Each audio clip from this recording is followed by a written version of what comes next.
Let's talk about Michael Jackson. So you are the guy, obviously, that... I'm supposed to be here talking about Burke. Yeah, but I asked you about Burke. Jesus Christ. There's too many questions I want to ask right, you. what do you want to know about Michael Jackson? Michael Jackson, you directed the Thriller video, which is probably, his most successful music video. You changed the way music videos have been made ever since. Are you all right? Get away! How was it to work with Michael Jackson on that amazing I video? worked with Mike twice on Thriller, and then a number of years later on Black or White. Well, first of all, I really liked Michael. He's great, but he was a little nuts. On Thriller, he was just wonderful. He was like 21, but it was really like he was 11. But he was so gifted. Yeah. And the making of Thriller is actually terribly accurate. But that was a pleasure. And Mike's contribution was he just wanted to turn into a monster. He saw An American Werewolf in London and Rick Baker's extraordinary work in that. He liked the metamorphosis. So I got to write it and just do what I want. It was fun. My attitude was I didn't want to make a rock video, which, one of the things that I shouldn't... You want me to tell you something that's a secret? Yeah, we like secrets. Well, one of the things is that, Thriller is it's 14 minutes long. It's a two-reeler, like a Three Stooges short or something. Because I wanted it to play in theaters. It was meant as a theatrical short. And so I took the tracks from Thriller, the song, which is quite short, and we remixed it, recut them, because in the movie it plays for 11 minutes, and there's wonderful music by Elmer Bernstein, scary music.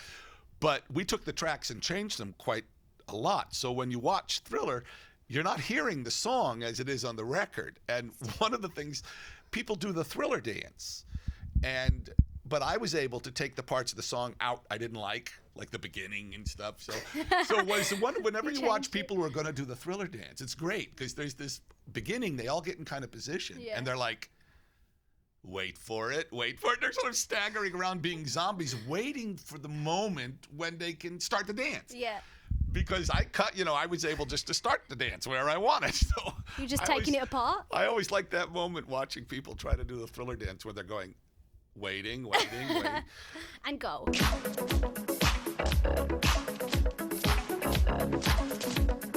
What was your fondest memory of Michael working with him? What was your kind of one memory that you think, always comes back to you, let's just say?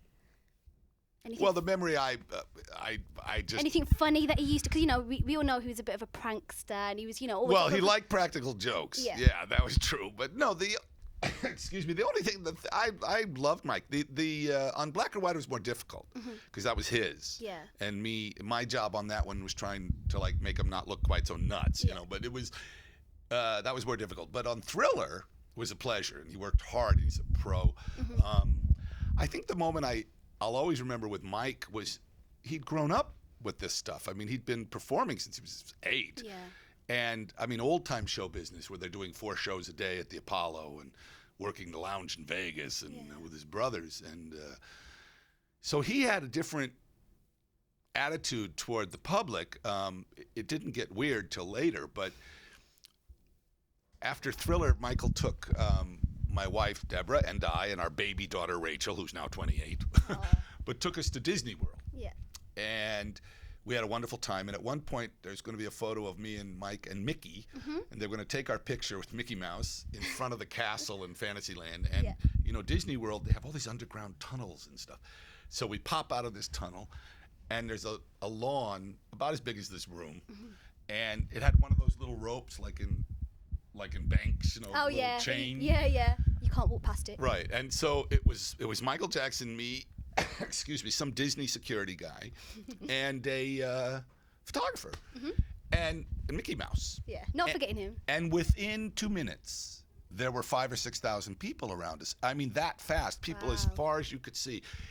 And it was quite frightening because, that was the height of his fame. And you've seen footage like the Beatles or Elvis. It was like that. I mean, people were just hysterical. Were you scared? I was terrified. I mean, they were hysterical, crying, weeping, passing out.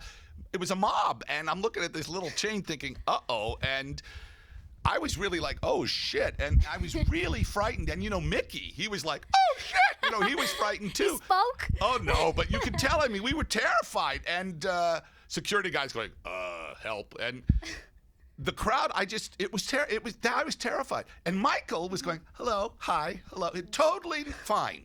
Completely calm. He's so used to it. I don't know, but it didn't faze him at all. And I thought it was Day of the Locust. I thought they're going to eat us. Yeah. You know, and then from nowhere, this limousine appears. I don't know where the hell it came from. And these big, burly guys take Michael and I and Mickey and throw us in the back of this limo and slam the doors as the crowd surges forward like surf.